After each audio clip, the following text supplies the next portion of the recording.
Side ఇవ్వండి మంత్రి గారు ఓపెన్ చెప్పి best quality sir, best quality, best quality sir. Sir sir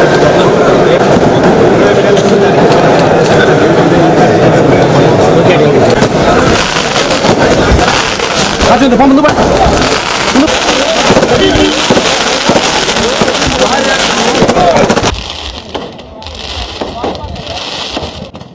AMC chairman గుంజి వెంకటరావు గారి రైతుల్ని ఆదుబాటు చేసి రైతాంగం మన శాసనసభ్యులు గారు ఇప్పుడు తుఫానికి మిర్చి పంటను మీకు కూర్చోండి. ఇక్కడ ఉన్న ఖాళీ ఉంది ఆయన కుర్చీ. రైతాంగ చరిత్రలో భారతదేశంలోనే ఒక వినోదాలి కాబట్టి కొంచెం ఒక గంట టైం పడుతుంది. పెద్దలందరూ కూడా మాట్లాడతారు. అందరికీ నమస్కారం. అసలు కుదరదన్నారు, సాధ్యపడదన్నారు. ఇవి మాటలకే పరిమితం అవుతాయి. ఇంతకు మించి ఒక అడుగు కూడా పడదు అనుకున్నారు. ఇవన్నీ కూడా నీటి మాటలుగా మిగిలిపోతాయి. ఇది అసాధ్యం. భారతదేశంలో ఎక్కడా జరగలేదు.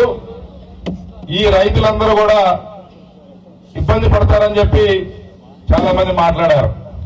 వారందరికీ సమాధానంగా ఈ రోజు చరిత్రలో మిగిలిపోయే విధంగా మన ప్రాంత బర్లీ పొగాకు రైతుల పరిరక్షణే ధ్యేయంగా వారి జీవితాలని అండగా ఉండటం కోసం, వారిని కాపాడుకోవడం కోసం ఈ రోజు గౌరవ ముఖ్యమంత్రి నారా చంద్రబాబు నాయుడు గారి ఆధ్వర్యంలో ప్రజాకూటమి ప్రభుత్వం భారతదేశంలోనే రైతులందరూ గుర్తుంచుకునే విధంగా ఈరోజు బర్లీ పొగాకు కొనుగోలు కేంద్రం ప్రభుత్వం మార్చిపెట్ట ఆధ్వర్యంలో గౌరవ మంత్రివర్యులు శ్రీ కింజరపు అచ్చెన్నాయుడు గారి అమృత హస్తాలతో ఈ రోజు మొదలైంది. 70% మంది మన పర్చూరు రైతులున్నారు.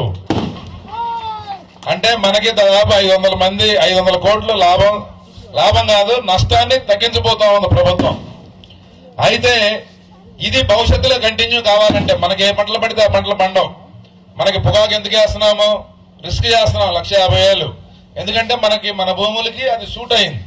మనం శనగ వేస్తున్నాం, శనగ ధర ఉండలేదు, లేకపోతే మనకి పెరిగిన ఖర్చులకి గిట్టుబాటు కావట్లేదు. మొక్కజొన్న వేద్దామంటే సరైన అక్కడక్కడ అన్ని పంటలకి వస్తువులు లేవు.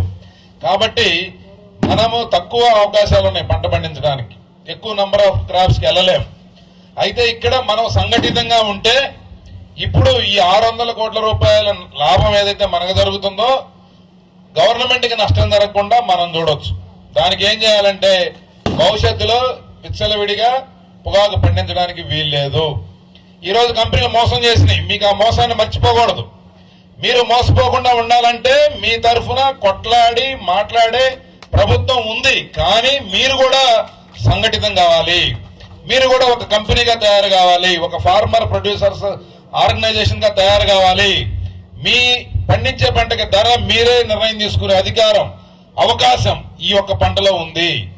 సో మీరు కంపెనీలతో నెగోషియేట్ చేసి మాట్లాడి ధర ఫిక్స్ చేసుకొని ఎన్ని ఎకరాలకు ఇస్తే అన్ని ఎకరాల పంట టొబాకో బోర్డు కంట్రోల్లో ఎఫ్సియు టొబాకో ఎట్లా నడుస్తుందో, ఒకవేళ టొబాకో బోర్డులో ఇది కనుక ఇంక్లూడ్ కాకపోతే మీ చేతుల్లో ప్రభుత్వ సహకారంతో పంట పండించుకునే అవకాశం ఉంది. కాబట్టి మనం ఈ సంవత్సరం వారు చెప్పిన సూచనలన్నీ పాటించి మార్క్ ఫెడ్కి 10 రూపాయల లాభం తీసుకొచ్చి ఆ లాభాన్ని అవసరమైతే ముఖ్యమంత్రి గారి అనుమతి తీసుకొని వారిని రిక్వెస్ట్ చేసి మీరు పెట్టుకోబోయే ఎఫ్పిఓకి ఆ డబ్బులు ఇప్పించి అవసరమైతే రైతుల ఆధ్వర్యంలోనే ప్రాసెసింగ్ సెంటర్ ఏదైతే మార్టూరులో మన ఎంఎల్ కంపెనీలో ఉందో అట్లాంటి ఒక 20 కోట్ల 25 కోట్ల 50 కోట్లు అవుతాయి. వాటిని మనం ప్రభుత్వ సహకారంతో రైతుల ఆధ్వర్యంలో మనం పెట్టుకునే అవకాశం ఉంది. వారిని కొంచెం ఈ దిశగా కలెక్టర్ గారికి వారికి అధికారులకు అందరికీ ఆదేశించి రైతుల్ని కొంచెం మోటివేట్ చేసి దీని మీద కొంచెం ముందుకెళ్లాలని చెప్పి వారిని కోరుకుంటూ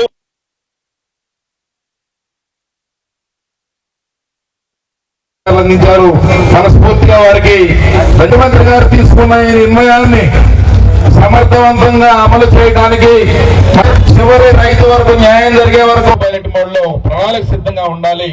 దానికి కోసం దీర్ఘకాలికంగా మీరు పనిచేయాలని చెప్పి మీకు తెలుసు.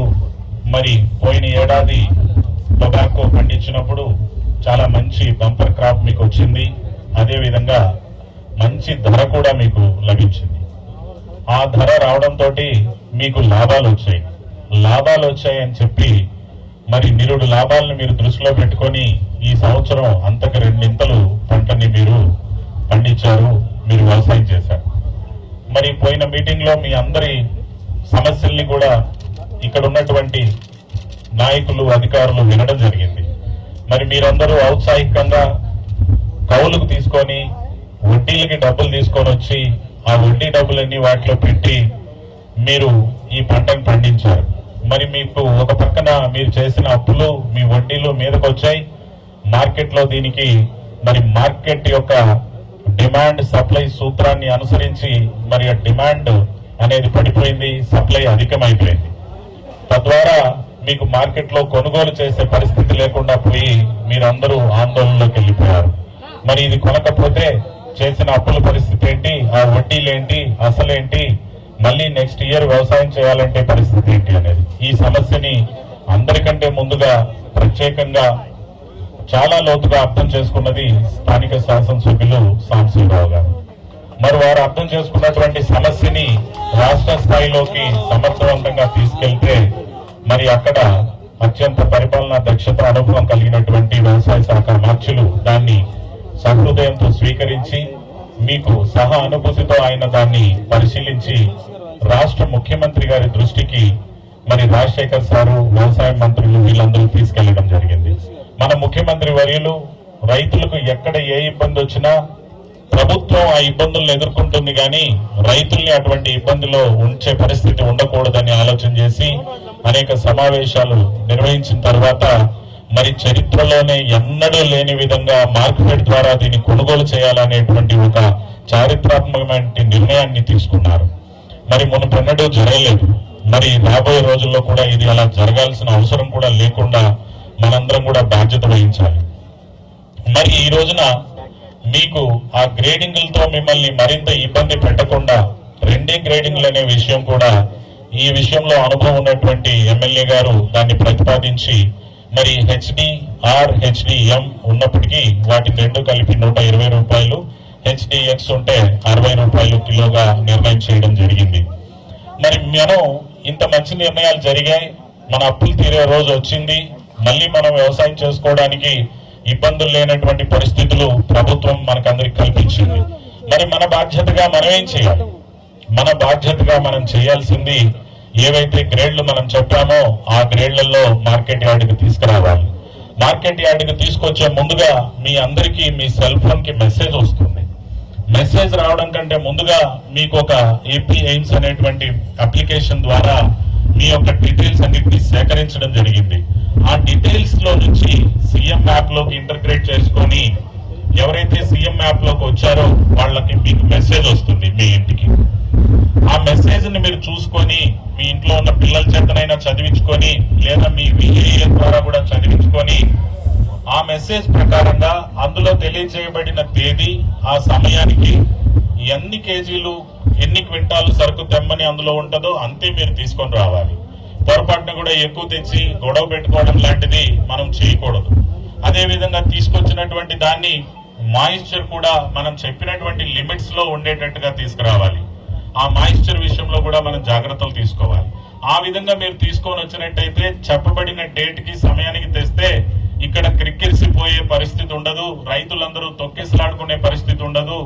ఒక క్రమ పద్ధతిలో మనకి మీ అందరికీ కూడా సహాయం జరుగుతుంది, కొనుగోలు చేయడం కూడా పూర్తి స్థాయిలో జరుగుతుంది. మరి దీనికి సంబంధించి 12 మండలాలలో ఈ పంట పండుతుంది.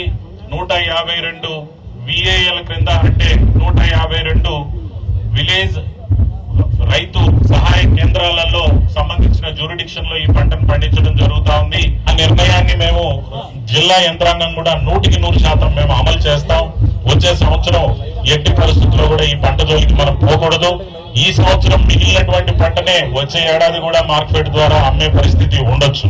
వీటన్నిటిని దృష్టిలో పెట్టుకొని వచ్చే సంవత్సరం వ్యవసాయ శాఖకి, జిల్లా యంత్రాంగానికి కూడా మీరు పూర్తి స్థాయిలో సహకరిస్తారని మిమ్మల్ని ఆశిస్తూ ఈ రోజు ఈ చారిత్రాత్మకమైన నిర్ణయం జరిగిన రోజున మీ అందరి సంతోష హర్షధ్వానాల మధ్య మరి ఈ మీటింగ్ లో పాల్గొన్నందుకు మీ అందరికీ కృతజ్ఞతలు తెలియజేస్తా ఉన్నాను. Thank you very much.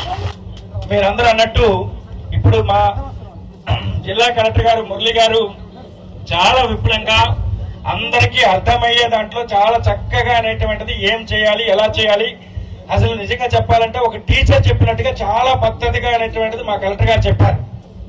So అది కానీ పాటిస్తే ఆల్మోస్ట్ అన్ని ప్రాబ్లమ్స్ తీరిపోతాయి.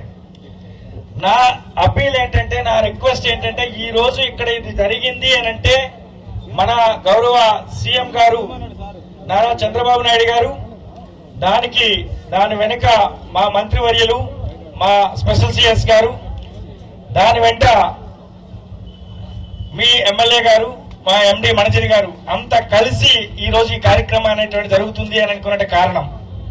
కాబట్టి ఇది సక్సెస్ కావాలి అని అంటే దానికి ఇప్పుడు కలెక్టర్ గారు చెప్పినట్టు, కలెక్టర్ గారు దీంట్లో సక్సెస్ అయిన కలెక్టర్ గారికి, ఒకవేళ సక్సెస్ కాకపోయినా కలెక్టర్ గారికి చెడ్డ పేరు వస్తుంది. కాబట్టి అందుకు కలెక్టర్ గారు చెప్పే విధంగా అనేటువంటి ప్రతి ఒక్కరు కూడా అనేటువంటిది ఫాలో అవ్వాలి.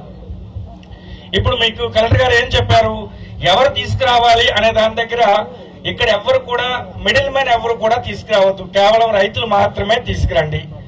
మంచి పొగాకు తీసుకురండి.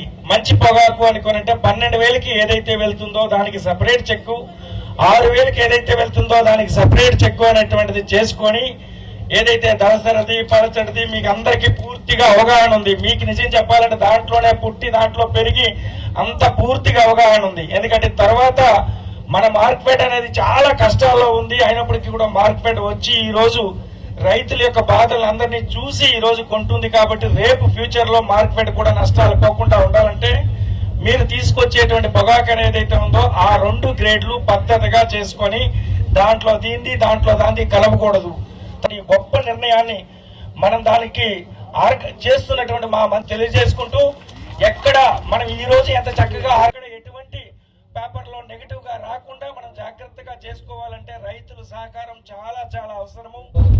ఇప్పుడు ఈరోజు చాలా హిస్టారిక్ రోజు ఇక్కడ, ఎందుకంటే ఆంధ్రప్రదేశ్ చరిత్రలో ఫస్ట్ టైం ఈ హెచ్డి బర్లీ ప్రొక్యూర్మెంట్ ఈ రోజు మనం శ్రీకారం చుట్టాం.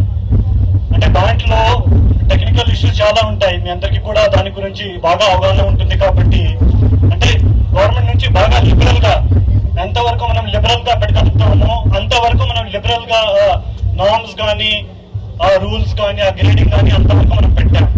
కానీ చెప్పినట్టు గవర్నమెంట్ నుంచి ఒక అడుగు ఆల్రెడీ పెట్టడం జరిగింది. సిమిలర్లీ రైతుల నుంచి కూడా ఖచ్చితంగా మీ వైపు నుంచి కూడా మీరు కూడా ఒక అడుగు వేస్తే ఖచ్చితంగా మొత్తం ప్రాసెస్ పూర్తిగా స్మూత్ గా జరుగుతున్నది. భక్తులందరూ అన్నట్టుగా ఇది నిజంగా ఒక చారిత్రాత్మక దినం. చరిత్రలో ఎప్పుడు కూడా టొబాకో అనేది, అందులోనూ హెచ్డి బర్లీ టొబాకో బోర్డ్ వారి ఆధ్వర్యంలో ఉన్నటువంటి ప్లాట్ఫామ్స్ లో తప్ప, ఆక్షన్ ప్లాట్ఫామ్స్ లో తప్ప బయట ఎక్కడా కూడా కొనుగోలు చేసిన ఉదంతం లేదు. ఇది మొదటిసారి. అందుకనే ఇవాళ ఇది జరుగుతుంది అని అంటే నిజంగా మీ అందరి సంతోషం చూస్తా ఉంటే, గౌరవ ముఖ్యమంత్రి గారు నిన్ననే మాకు ఒక మీటింగ్ పెట్టారు. ప్రతి 2 రోజులకి గౌరవ ముఖ్యమంత్రి గారి దగ్గర నేను, మంత్రి గారు, మా అధికారులు అంతా ప్రతి 2 రోజులకి ఫైల్స్ అన్ని తీసుకుని వెళ్తున్నాం. ప్రతి 2 రోజులు ముఖ్యమంత్రి గారు పిలిచి కోకోవా గురించి, చిల్లీ మిరప గురించి, మామిడి గురించి, అదేవిధంగా టొబాకో గురించి గౌరవ ముఖ్యమంత్రి గారు రివ్యూ చేయడము, ఎట్టి పరిస్థితుల్లో కూడా నిన్న కూడా చెప్పారు, ఎట్టి పరిస్థితుల్లో మన ఆంధ్రప్రదేశ్ రైతులు ఏ పంట పండించినా సరే దానికి ఎక్కడో ఇంటర్నేషనల్ గా మార్కెట్లు పడిపోయానో, లేకపోతే ఇవాళ ప్రతి సంక్షోభానికి ఇండస్ట్రీతో మాట్లాడితే ప్రతి ఒక్కరు ఏదో కారణాలు చెప్పి తప్పించుకుంటున్నారు. గౌరవ ముఖ్యమంత్రి గారు ఖచ్చితంగా చెప్పారు, ఈ రాష్ట్ర ప్రభుత్వం రైతుకి అండగా ఉండాలి, అధికారులంతా కూడా రైతుకి సేవ చేయాలి. ఏ ఒక్క రైతు కళ్ళల్లో మనం కన్నీళ్ళు అనేది చూడకూడదు అని నిన్ననే 24 గంటల క్రితం మా అందరికీ చెప్పడం జరిగింది. చూస్తున్నట్టుగా ఎవరైతే ఇది సాధ్యం కాదే అని అన్నారో ఇవాళ మనం ఫస్ట్ ఓపెనింగ్ అనేది కూడా చేశాం. కాబట్టి ఇవాళ ప్రభుత్వం ఒక 100 అడుగులు వేసింది అని చెప్పగలను. 100 అడుగులు. ఎందుకంటే ఇది చాలా సాహసోపేతమైన నిర్ణయం గౌరవ ముఖ్యమంత్రి గారు తీసుకున్నారు. ఎందుకంటే ఇందులో ఇప్పుడు సుమారు 350 కోట్లు ఈ మనం ఇప్పుడు ప్లాన్ చేసినట్టుగా రేపు మొత్తం ఒక 20 మిలియన్ కేజీలు కొనుగోలు చేయాలంటే మీరే ఆలోచించండి ఎంత డబ్బు అవసరమో. మనందరి అభిమాన నేత రాష్ట్ర ముఖ్యమంత్రి గారు శ్రీ నారా చంద్రబాబు నాయుడు గారి యొక్క నాయకత్వంలో పర్చూరు నియోజకవర్గంలో ఈరోజు మనం ఒక చారిత్రాత్మకమైనటువంటి ఘట్టానికి శ్రీకారం చుట్టినటువంటి కార్యక్రమం అని చెప్పి మీ అందరికీ ఈ సందర్భంగా తెలియజేస్తున్నారు. ఎవ్వరు కూడా నమ్మలేదు, విశ్వసించలేదు. ప్రభుత్వమే మార్కెట్ నుంచి హెచ్డి బర్లీ కొంటుంది అని ఊహకు అందనటువంటి నిర్ణయాన్ని ఈరోజు తీసుకొని ఇక్కడ మనం ప్రారంభించినటువంటి కార్యక్రమం. ఇది సామాన్యమైనటువంటి విషయం కాదు. గత సంవత్సరం మీరు 20,000 30,000 మిలియన్ కేజీలు హెచ్డి బర్లీ పండించారు. ధరలు విపరీతంగా వచ్చాయి. దీనికి కారణం పారిశ్రామిక యాజమాన్యం కూడా తప్పు చేశారు. గ్రామానికి వచ్చారు, మీకు ప్రోత్సహించారు. మీరు పెట్టండి, కొనే బాధ్యత మేము తీసుకుంటామంటే రైతు ఆశాజీవి ఎక్కడ ఒక పైసా వస్తే దాని మీద దృష్టి పెడతారు. దాన్ని ఎవ్వరూ తప్పు పట్టడానికి లేదు. తర్వాత మనం ఈ నియోజకవర్గంలోనే సోదరుల ఆఫీసులో సమావేశం పెట్టాం. మాటలు చెప్పారు కానీ కొనే పరిస్థితి లేదు.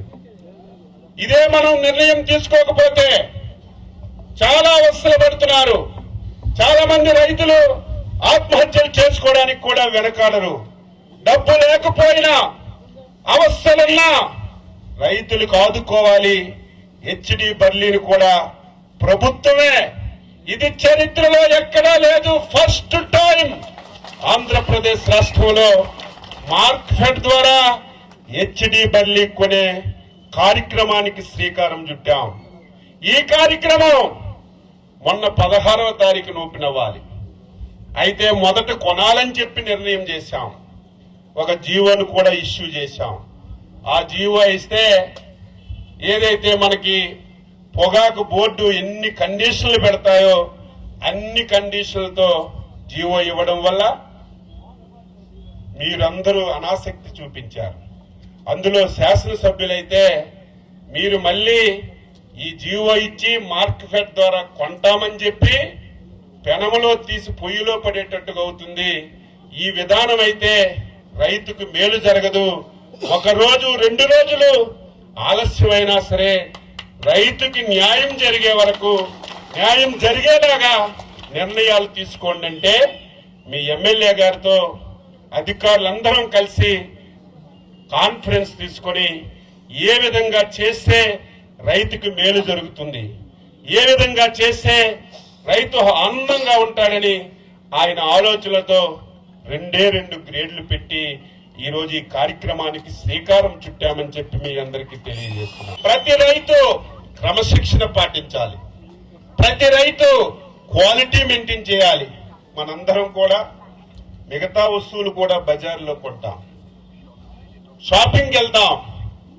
ఒక 5-6 రకాలు ఉంటాయి ఒకే వస్తువు, అందులో ఏది బాగుంటే అదే కొంటాం. ఈరోజు వ్యవసాయ ఉత్పత్తులు కూడా అదే పరిస్థితి. ఈరోజు విదేశాలకు ఎగుమతి చేయాలన్నా, స్వదేశంలో మార్కెట్ చేయాలన్నా క్వాలిటీ లేకపోతే ఎవరు తీసుకునే పరిస్థితి లేదు.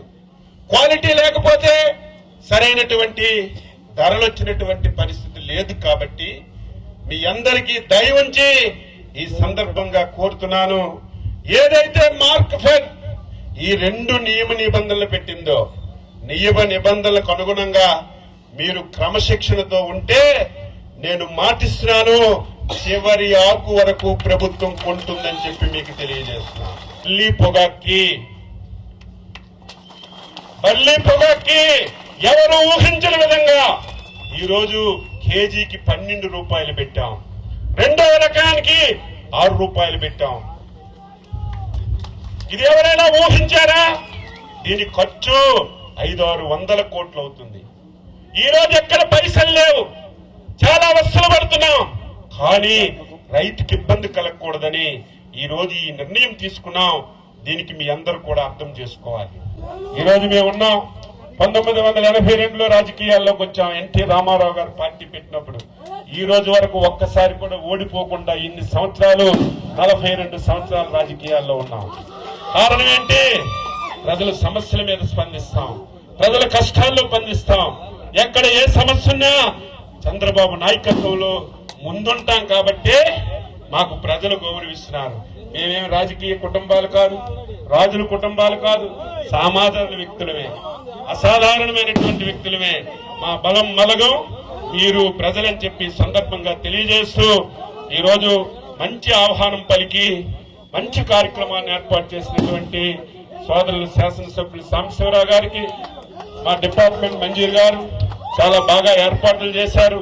ఆయన కూడా అనునిత్యం దీని మీద పర్యవేక్షించి చిన్న సమస్య ఉన్నా పెద్ద సమస్య ఉన్నా మా దృష్టికి తీసుకొస్తే అన్ని పరిష్కరించి మీకు న్యాయం చేస్తామని సందర్భంగా తెలియజేస్తూ అందరికీ నమస్కారం. Thank you.